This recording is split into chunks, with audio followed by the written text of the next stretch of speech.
Hi, I'm JJ. Welcome or welcome back. This is Tag Tuesday. I'm doing another tag. I tried to do my videos without any fans or air, and it's way too hot. I can't even concentrate to do it, so sorry about the noise. I tried to use the quietest fan because I know the air last time was really loud, so I hope you can still hear me well. Uh, anyway, welcome or welcome back. My needy kitty always likes to be vocal and never likes to be pet unless I'm actually busy and doing things. So that's kind of interesting. Uh, this tag is the Booktube Numbers Tag, and I'm way behind on doing this video. So I am sorry, Nick. I know you tagged me ages ago. I always planned to do it. I just fell behind. So this was created by Jim at Jim's Books, Reading and Stuff. And I was tagged by Nick at Book Review Star. So the first one is, what was your first Booktube video? Mine was actually, I was trying to get through my TBR, which is impossible to get through, but I had wrapped several of the ones that I wanted to get through, hoping that it would make me want to get through it quicker. So I did like a blind date with a book, and I unwrapped it and introduced it, and that was my first video. Then I figured out what Booktube was and tried to participate in the tags and the reading challenges, and I fell way behind on that original goal. So I had, like, by the end of the year, all these books that I had always wanted to read still wrapped up, so I ended up unwrapping them for Christmas, and then have been making my way through them now. So that was a very bad idea, but that was my initial goal when I started. And so, how many books are you currently reading? So I read fiction and nonfiction. I also listen to audiobook, and then I also have a book at work that I make my way through. So currently, usually around 3 or 4 at a time.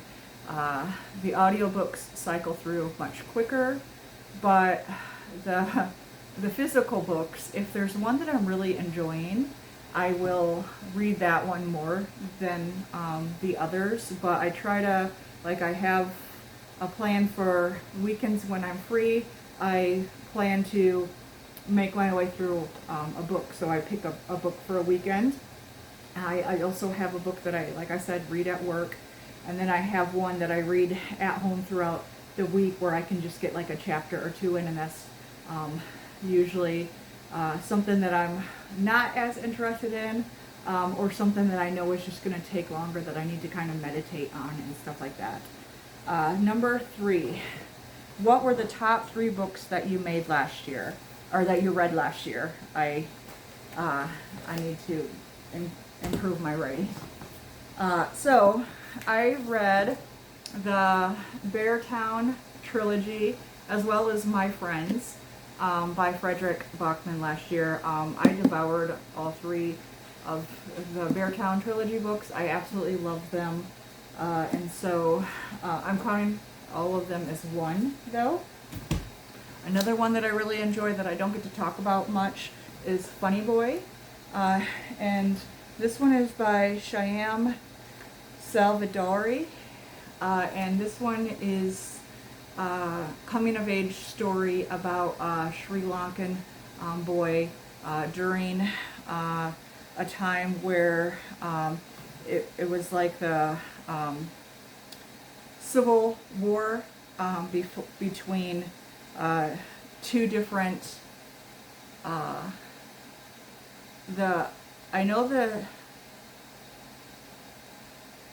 can't think of the names of them, but it was the 2 types of people there, and he told the story through like his eyes, but then you also kind of got points of view and like a deeper sense of the story from other people around him and involved with him. And so I learned a lot about Sri Lankan history, which it all escapes me right now. I swear this heat this year has just fried my brain when I'm trying to concentrate. It makes reading a lot harder without any kind of air or anything as much. So I really enjoy this one. I read this one towards the beginning of last year and still think about it often. I probably will reread it soon, but I know I have so many others. But definitely I would recommend that one for anyone who is likes historical fiction or just wants to read more broadly and read Sri Lankan author. And then I chose a nonfiction one too. There was multiple that I read and loved, but I chose Know My Name by Chanel Miller. I've talked about this multiple times, but she is a survivor of assault, and it's her story as well as her fight for justice and how she became targeted and re-victimized because everybody, she was anonymous at first, and everybody was taking the side of the rapist and perpetrator, and she had to continuously fight to be heard.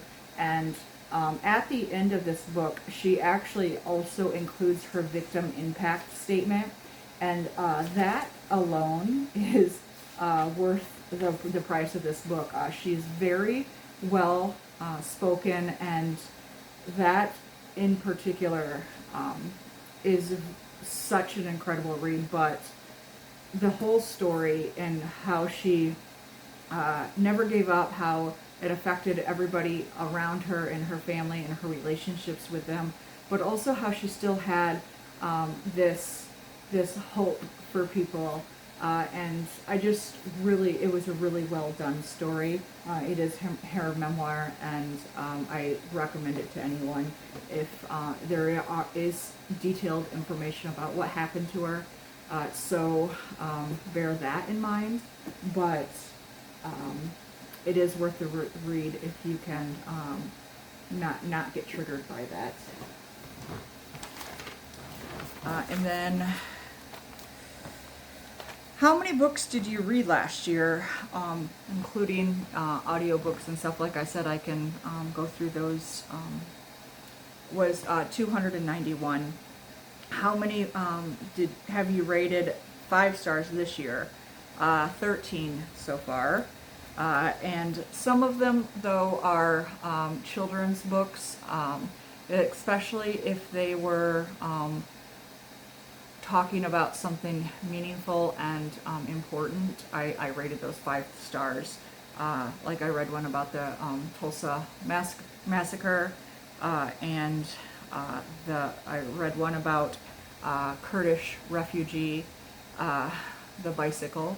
And just, you know, if they were telling a story, I rated that. So it's kind of skewed, but I did have some very fantastic reads.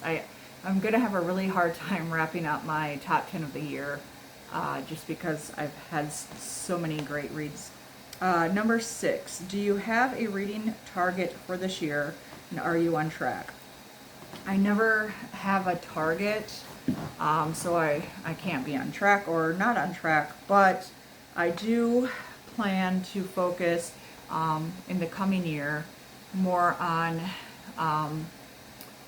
I've been trying to make my way through reading around the world, and I want to primarily focus on that in the classics next year, rather than trying to fully participate in Historathon like I've been doing this year.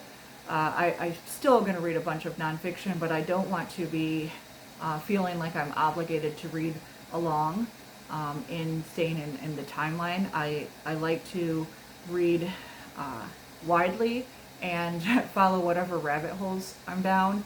And so, especially if I'm reading around the world, I tend to then learn about other countries and then want to kind of follow that kind of history or anything like that. And I want to be able to do that and not focus as much on the rigid schedule of trying to do challenges and stuff like that. So I don't have a target, but a plan, I guess. Number 7, how many pages long is the book you are reading now? So the one that I just started, and I'm actually only reading it at work, so I don't get through it. I won't get through it very fast. But this is, I finally got this book, and it's News from the Empire by Fernando del Paso. And this one is about Carletta and her husband Maximilian, who I want to read, or rather listen to, The Last Emperor of Mexico along with my read of this, because that's the nonfiction version of what happened with them. And Carletta is famous for having gone mad. You never really know in history when it's talking about women, especially queens and stuff, when they go mad, because a lot of it is the propaganda of people who are trying to take their power from them. So I will be interested in reading the fictionalized and the non-fictionalized version of what happened and kind of her life and stuff. But I just was reading about Juana, who is one of the loco crazy, and how she probably wasn't crazy at all, but when her husband and her father both were trying to steal the throne from her, they tried to convince the world that she was crazy, and then her father locked her away. So all these stories that we hear, you do have to kind of have a lens to it. So I'm really excited to kind of explore that. And then, how long are your YouTube videos? Well, you can tell by the way that I'm kind of diversion here that some of them get kind of long. So when I'm doing tags and stuff, they're usually shorter, but the average one might be like half an hour.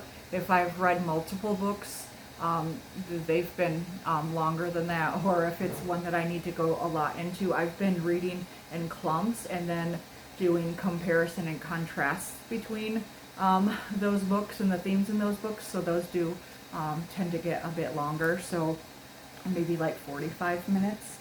But then there's a bunch of them where I'm just doing a short discussion or trying to get audience your participation and ask you questions and kind of create a dialogue that way.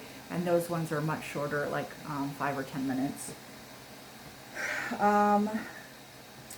Number 9, do you have a favorite number? I do, it's number 3. And then, do you have a book on your shelves with a number in the title or on the cover? And I do, and I forgot to read this last one when I was prepping, so I didn't grab the book, but one that easily comes to mind is 13 Reasons Why by Jay Asher. I really enjoyed that book when I originally read it, and I would use that one. So thank you, Nick, for being patient, for tagging me. I know it's been a while since you have, but thank you. And also, as always, thank you for watching, thank you for being here, and happy reading.